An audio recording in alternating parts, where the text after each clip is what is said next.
Inflation is going to happen no matter what.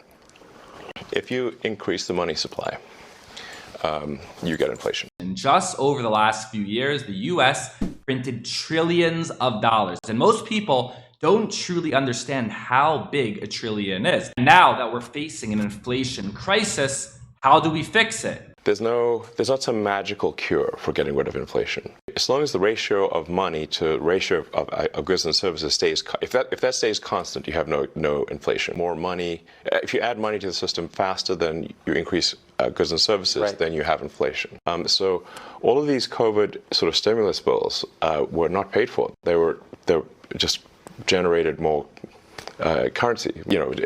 More money was created because the federal government, the checks always pass. There's no free lunch. We are now paying for it today with a hidden tax called inflation. And when all those trillions were created, it went to people at the very top. And then the money trickled down to the very bottom where people receive these tiny stimulus checks. This is known as the Cantillon effect. And the media made you believe that inflation is your fault, that it is caused by the consumer. But this is not true. Inflation is made in Washington because only Washington can create money. And any other attribution to other groups of inflation is wrong.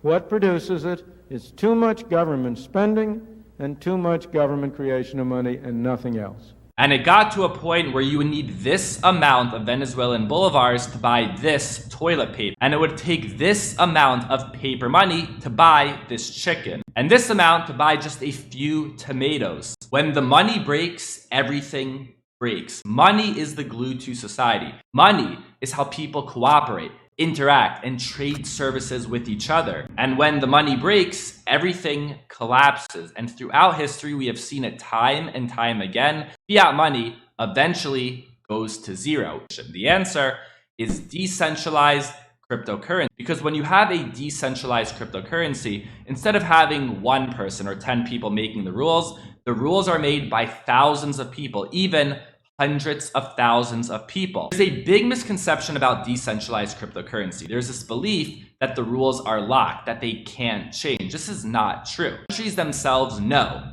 that fiat currency is on its way out. Therefore, countries are working on central bank digital currencies. And almost every country in the world has a central bank digital currency on the way.